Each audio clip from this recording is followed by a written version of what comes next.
Gua udah nonton anime sejak masih SD. Mulai dari yang paling umum kayak Naruto di Global TV, sampai yang cukup bahaya seperti Hexul DxD yang pernah tayang di Indosiar jam 1 dini hari.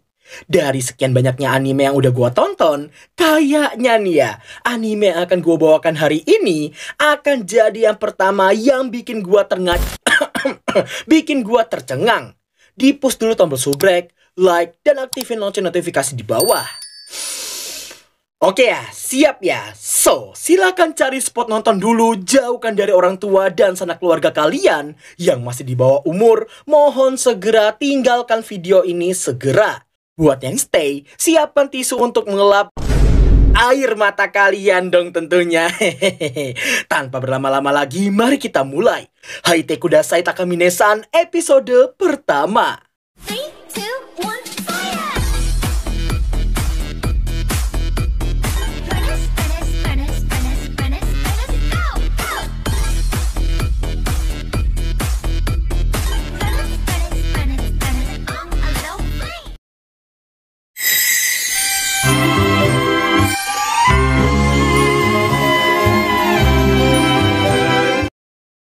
Takamine Takane merupakan sosok yang dianggap dewi oleh satu sekolahan. Tidak hanya menjadi yang terbaik dalam bidang akademis dan olahraga, tapi juga menjadi sosok paling karismatik hingga bisa terpilih menjadi ketua OSIS. スクールカーストで表すなら頂点をも超えた唯一の存在神なのだ。 Tidak seperti Takamine yang dianggap dewi dan menduduki kasta tertinggi di antara siswa-siswi lainnya, MC kita, Shirota Koshi bisa dibilang tipikal MC yang punya sifat dan keberadaan layaknya NPC. Tidak memiliki teman dan bahkan hampir tidak ada yang mengingat namanya. Satu-satunya hal yang menyamakannya dengan Takamine hanyalah mereka berdua selalu satu sekolah bahkan satu kelas sejak masih SMP dulu. Tentu, dua hal bak langit dan bumi itu membuat Shirota sadar dirinya takkan mungkin bisa menjangkau sang dewi sama sekali. こんな僕がまさか会長と特別な関係になるとは想像すらしていなかった。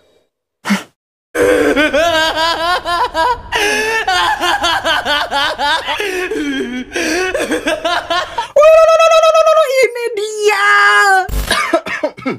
Apa yang terjadi sebenarnya? Mari kita mundur sebelum pemandangan barusan terjadi. Nampak Shirota yang sedang makan siang di ruang penyimpanan olahraga yang seharusnya tidak boleh dimasuki tanpa izin. Namun, entah kenapa tiba-tiba Shirota mendengar suara orang masuk yang ternyata itu adalah Takamine. 着替えいくら会長の着替えでも学園一の美少女の着替えでも Alamak, bentar narasi ya, fokus. Mengejutkannya di sini, sesaat setelah dia masuk, Takamine terlihat seperti akan ganti baju. Sebagai narator yang baik dan benar, mari kita saksikan bersama-sama.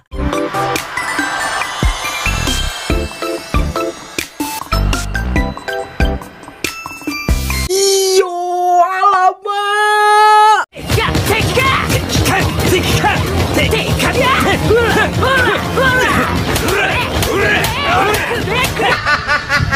Terlepas dari putnya Takamine, Shirota yang habis mengintip menganggap dirinya sendiri telah gagal sebagai seorang pria. Setibanya dia di kelas, Shirota masih penasaran kenapa Takamine malah ganti baju di tempat seperti itu. Setelah guru matematika datang untuk membagikan hasil ujian matematika mereka, Shirota pun kaget karena ini kali pertamanya ia mendapatkan nilai yang cukup bagus. Di tengah kebahagiaannya itu, nama Takamine pun dipanggil. Mendengar Takamine yang tumben-tumbennya nggak mendapatkan nilai sempurna, Takamine sendiri kaget melihat nilainya yang terpaut 2 poin dari kesempurnaan. Setelah mengonfirmasi itu bukanlah kesalahan pihak menilai, tiba-tiba Takamine melakukan sesuatu yang sungguh sangat tidak terduga.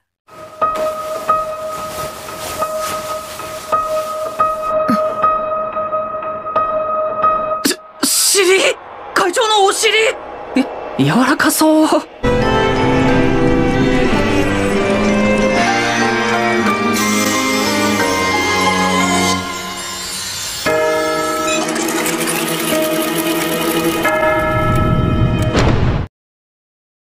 Setelah merasakan keanehan tadi, pandangan Shirota yang tiba-tiba jadi gelap kembali mendengar suara gurunya yang memanggil namanya untuk mengambil hasil ujiannya.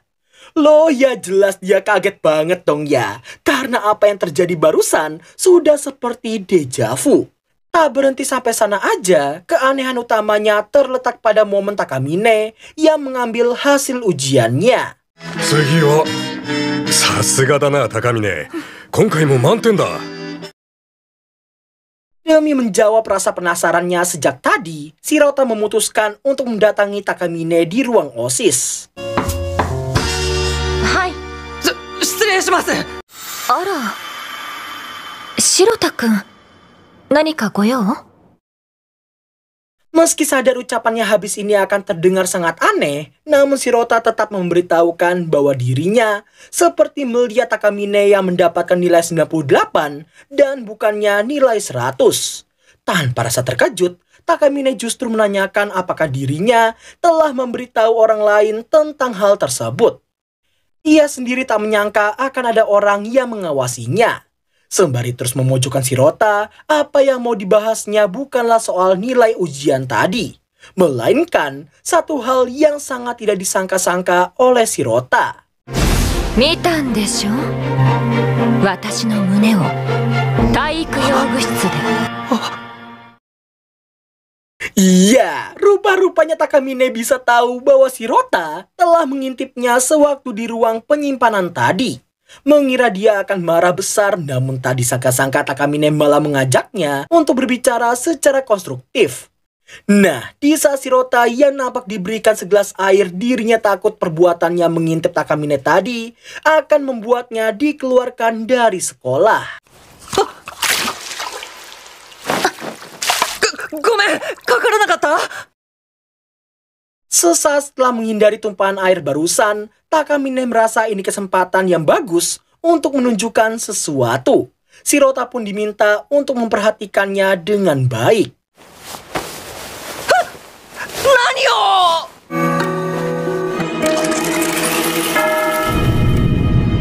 Aku memperhatikan Cihuy.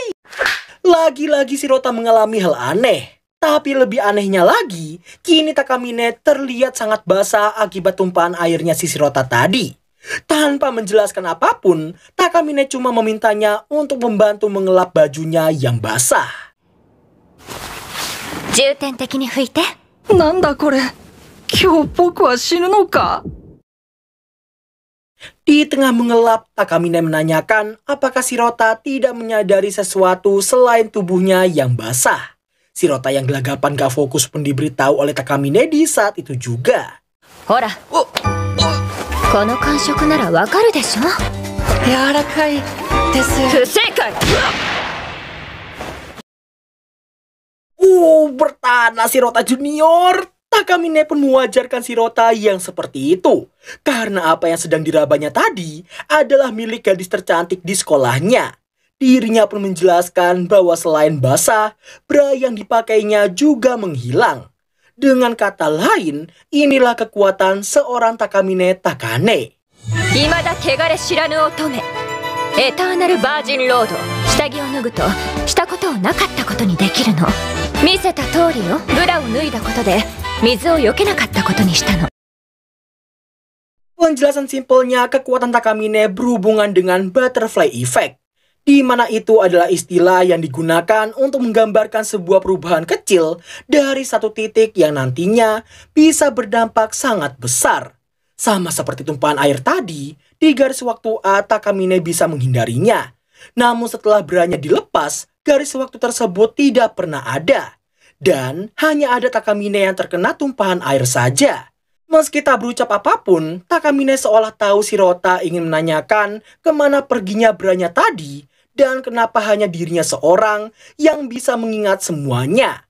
Yang pertama, beranya hilang sebagai syarat pengaktifan kekuatannya itu. Lalu yang kedua, mereka yang melihat asetnya si Takamine akan mempertahankan ingatannya.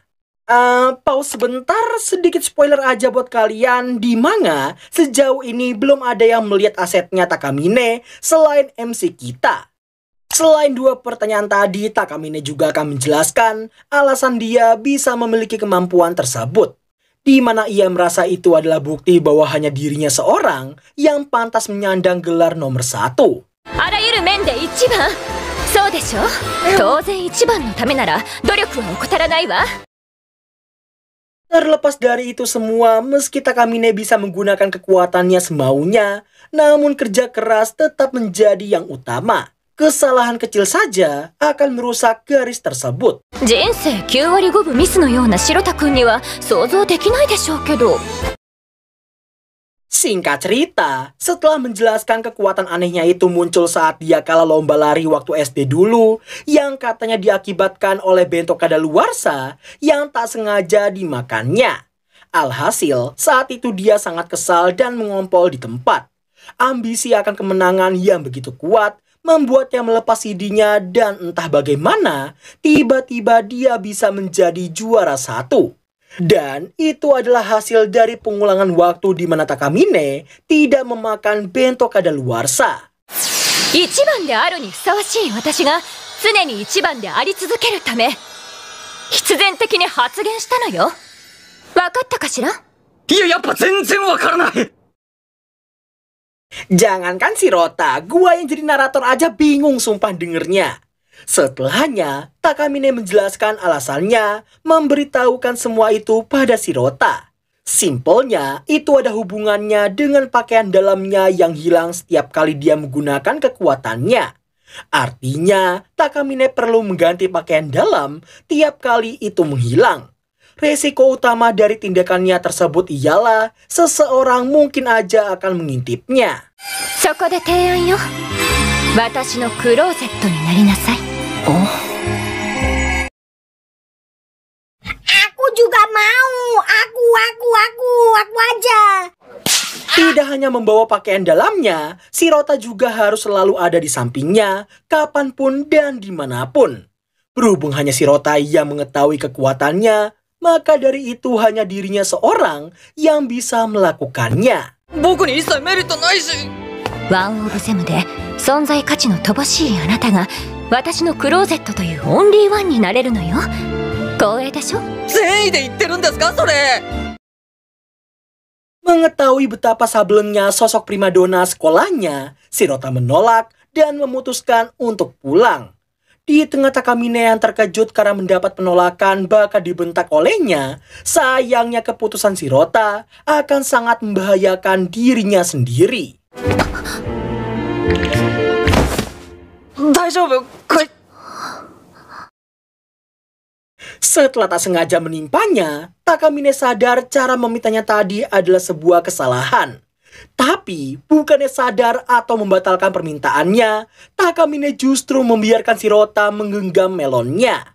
Hingga akhirnya...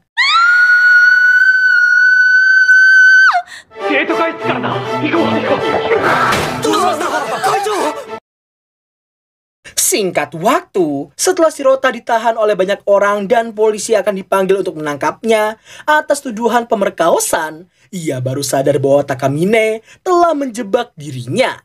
Semua hal yang terjadi hanya karena si Rota menolak untuk menjadi lemarinya membuat hidupnya akan segera hancur. Sebelum itu terjadi, Takamine bisa memahami isi pikiran si Rota saat ini. なかったことにしたい。そう思わない？例えば私が悲鳴を上げなかったことに。 Sadar satu-satunya cara terlepas dari semua situasi ini, si Rota pun langsung meminta Takamine untuk menggunakan kekuatannya. Tak memiliki pilihan lain, si Rota terpaksa bersumpah untuk menjadi lemari pribadinya. 私のクローゼットになると誓うのか。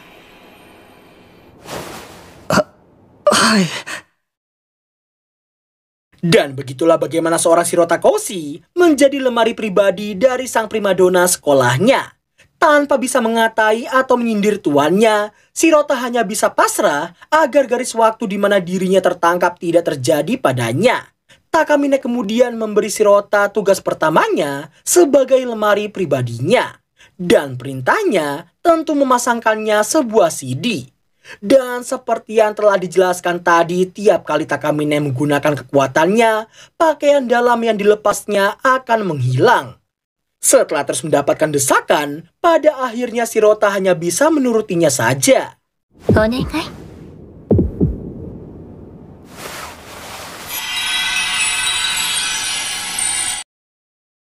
Melihat Shirota yang menutup matanya, Takamine baru sadar dia selalu berusaha untuk tidak melihat semua pemandangan yang ditunjukkan sejak awal. Berkat ketulusannya itulah, Takamine merasa Shirota pantas mendapatkan sebuah pujian. 紳士的なところ昔のままね。次はブラをつけてほしいのだけど。そんな。あら、下はできたのに上はできないっていうの？ Dan berakhirlah alur cerita anime Haite Kudasai Takamine-san episode pertama. Bang, gak bahaya tak bang? Bang, tumben anime bahaya kayak gini bang. Wah, Wam 2 kalau udah gak puasa boleh-boleh nih. Walau ada banyak hal yang harus gua sensor, tapi gak apa-apa. Sesekali gua mau coba hal baru yang gak cuma isekai OP, MC OP, dan lain-lain sejenisnya. Terlepas dari pansunya Terlepas dari pansunya Takamine-san, ada kabar gembira tapi tetap harus bersabar. Untuk pertama kalinya WAM 2 punya editor untuk mengerjakan beberapa alur cerita anime yang belum sempat dikerjakan. Daripada gua, biar editor perdananya WAM 2 ini yang menjelaskan. Lo Hare, perkenalkan, nama gua Burhan. Di sini Wang Tashi bakal megang anime Izure Saikyo episode 8 sampai 12.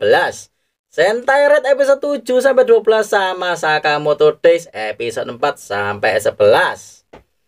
Berhubung Wang Tashi masih newbie, jadi butuh adaptasi ya guys ya. Yes! Sedikit tambahan aja, Izure Saikyo bakalan kami upload di sekitar minggu pertama atau kedua di bulan April ini ya. Sedangkan Sentai Red minggu ketiga dan keempat atau mungkin bulan Mei nanti. Yah, hitung-hitung buat latihan si Burhan juga sih ya. Sekali lagi sorry banget buat kalian yang nunggu. Karena jujur aja gua sendiri lagi fokus ke anime baru kayak biasanya. Makanya semoga dengan adanya editor ini bisa sedikit membantu kerjaan WAM 2. So thanks for watching dan sampai jumpa di episode berikutnya. Bye bye.